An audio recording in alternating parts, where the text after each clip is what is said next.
Hey everybody, Dr. Tomasetti here. Our air quality right now is pretty horrible. So this is not medical advice. This is my clinical experience and some things that I'm using with my own family. So just wanted to share that with you on how to support lungs and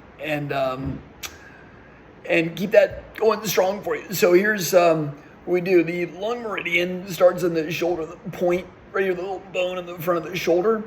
And you can just kind of rub that down the arm on the thumb side here. Just kind of, stroke that 5 to 7 times. And there's a few specific points, but that's the way the energy flows in that meridian, just to kind of help get some more flow in the lungs. Okay. Then you can focus on that bump right here and just kind of rub that gently. There's another spot, lung 6. It's about this from here to here, they say is 12 human inches, but you go about, yay far up, and you can find the specific spot on Google if you want, but lung 6, right in here, and just gently rub on that one. That's like a kind of the emergency point for that meridian, and helps to open up the lungs for breathing easier.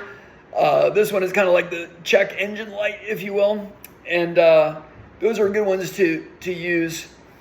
And you do that on both arms, obviously. The other one then is kind of like web of the thumb is another good point. Corners of the nose for sinuses are supportive. And just, again, gently rub in these areas. Obviously, sinuses you can do below the center of the eyes as well. And then there's a couple of spots to rub on the chest. So you find your collarbones, and you go 3 ribs down, real close to the sternum here. And these are the Chapman's reflexes for lungs. And you just kind of rub those out in circular motion. They might be kind of tender. There's a matching pair on the back, but it's usually easier to get to the front ones. And then also for sinuses, if you go down to the hairline, just below the hairline, and kind of rubbing on either side of the neck back there, those are also reflexes to help drain the sinuses out. So those are some support things that you can just do easily throughout the day until this air quality calms down. Another point to consider would be in the middle of the sternum here.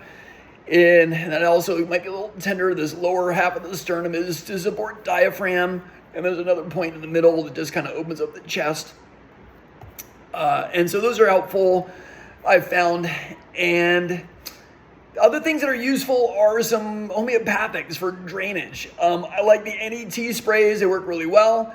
Metal is designed for supporting lungs and large intestine. And then obviously the allergy spray, because there's a lot of particulates and junk floating around.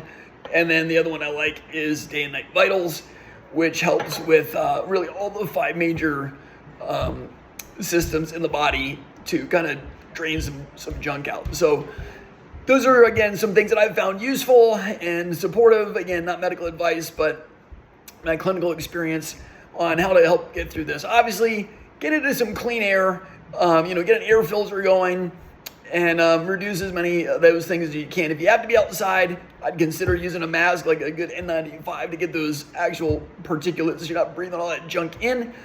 And your lungs are really important. They actually excrete over half of the toxins in your body every single day.